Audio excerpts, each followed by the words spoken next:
सुधांशु जी, सीधे आपके पास आते हुए फोन आपका बार बार कट रहा था, इसलिए माफी के साथ देर से आ रही हूं।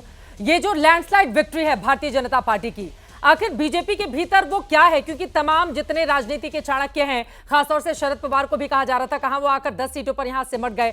बीजेपी के भीतर वो क्या चीज है जिसने लोकसभा चुनाव में इतना बुरा प्रदर्शन किया, उसने अपने आप को 3-4 महीनों में जिस शानदार तरीके से वापस किया है? बड़ी वजह क्या देखते हैं सुधांशु जी अपनी पार्टी की आप?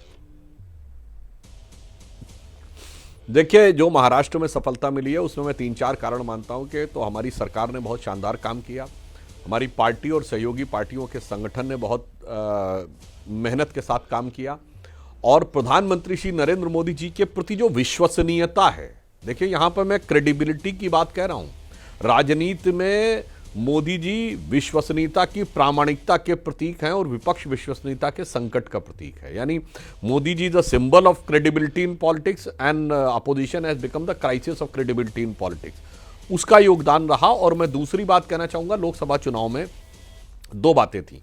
एक तो हो सकता है कि हमारे समर्थक और हमारे कार्यकर्ता और हमारे वोटर कुछ के भी मामले में अति आत्मविश्वास या गफलत में रहे हो कि सरकार बनी जाएगी और कोई फर्क नहीं पड़ता, उस कारण से थोड़ा रहा। दूसरा, जो भ्रम का वातावरण बनाया गया, वो जिस खोखले आधार पर बनाया गया था, जो कहावत होती है कि काट की हांडी एक बार ही चढ़ती है, तो मुझे लगता है दूसरी बार वो सिरे से चढ़ाने में सफल नहीं रहे। और दूसरा, मैं एक वाक्य कहना चाहूंगा जो मैं पार्टी प्रवक्ता से हटकर जो राजनीतिक विश्लेषक हैं उनके विचार के लिए कहना चाहूंगा।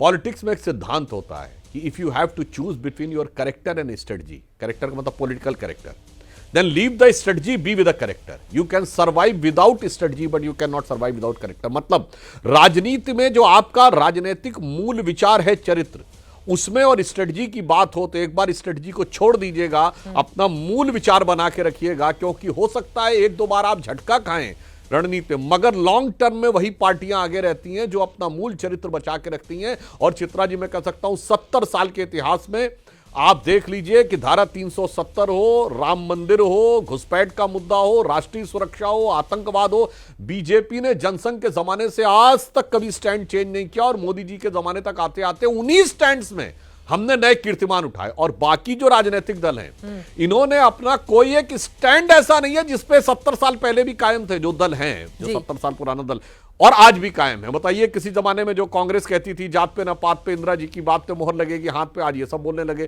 कांग्रेस अल्ट्रा लेफ्ट की तरफ चली गई।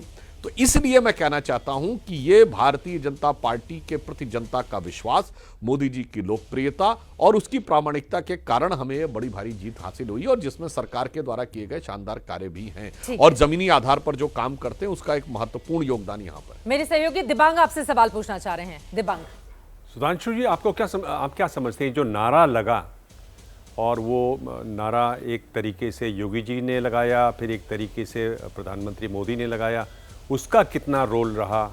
और उसमें बहुत सारे आपके सहयोगियों ने, आपकी पार्टी के लोगों ने जिस तरह से उसका विरोध भी किया, उसको कहा कि यहाँ पर चलता नहीं है, ये जो पूरी बात रही, इसको आप कैसे देखते हैं? क्या ये भी स्ट्रैटेजी का हिस्सा रही या ये आपका कैरेक्टर है? देखिए, ये हमारा कैरेक्टर नहीं, ये देश का कैरेक्टर है। हम सब जो शपथ लेते हैं सांसद के रूप में, तो क्या कहते हैं, मैं देश की एकता और अखंडता को अक्षुण्ण रखूंगा, ये वाक्य होता है उस शपथ में, संविधान की शपथ में। तो एकता रही थी तो अखंड थे, जिस दिन बट गए थे उस दिन देश खंड खंड हो गया था। अब मैं आपको बताना चाहता हूं, दिबांग जी, आपने बहुत अच्छा प्रश्न किया है। इसी चुनाव में हमने देखा अबू आजमी का वो वीडियो, जब मौलाना अजहरी से वो समर्थन मांगने गए थे, तो क्या बोल रहे थे? बस ये गुजारिश करने आया हूं कि मेरे इलाके में 1,90,000 मुसलमान हैं, ये पूरा का पूरा वोट मिलना चाहिए, ये बंटना नहीं चाहिए। सोचिए, एक तरफ ये कहा जा रहा है कि बिल्कुल बंटना नहीं चाहिए, एक समुदाय को समझाया जा रहा है तुम एकजुट ही नहीं रहो, तुम फिलिस्तीन तक जुड़े रहो, तुम हमास तक जुड़े रहो, तुम गाजा तक जुड़े रहो। दूसरे को ये समझाया जा रहा है तुम तो टूटे रहो, मराठी और उत्तर भारतीय में लड़ते रहो, तमिल और हिंदी में लड़ते रहो, उत्तर और दक्षिण में लड़ते रहो, अगड़े और पिछड़े में लड़ते रहो, सामान्य और दलित में लड़ते रहो। यानी एक से कहा जा रहा बिखरे रहो और एक से कहा जा रहा सहेज के रहो। तो मुझे लगता है जो प्रधानमंत्री जी ने कहा एक है तो सेफ है, या जो योगी जी ने कहा बटेंगे तो कटेंगे, ये आज के यथार्थ में दिखता है। मैं पुनः ये याद दिलाना चाहता हूं दिबांग जी, हमने, शायद चित्रा जी ने भी, सबने बचपन वो कहानी सुनी होगी कि एक वृद्ध था, उसने अपने बच्चों को बुलाया, एक एक डंडी दी, सबने तोड़ दिया, और जब उसने उसकी गठरी बना दी तो कोई नहीं तोड़ पाया, तो उसने कहा था यही तो था, एक है तो सेफ रहेंगे। और मैं हिस्ट्री में भी कह दूं मैं महाराष्ट्र की जनता तो बहुत अच्छी तरह समझती है। जब हम अंभी में और पोरस में बटे थे तो यूनानियों के हाथों कटे थे, जब जयचंद और पृथ्वीराज में बटे थे तो गोरी के हाथों कटे थे, जब मानसिंह और महाराणा प्रताप में बटे थे तो अकबर के हाथों कटे थे, और जब छत्रपति शिवाजी एक तरफ और मिर्जा राजा जयसिंह दूसरी तरफ थे तो औरंगजेब के हाथों कटे थे। इसलिए समझ लेना चाहिए, इतिहास भी बताता है, पंचतंत्र की कहानी भी बताती है, और संविधान जो बताता है वही तो मोदी जी ने कहा था, एक है तो सेफ है।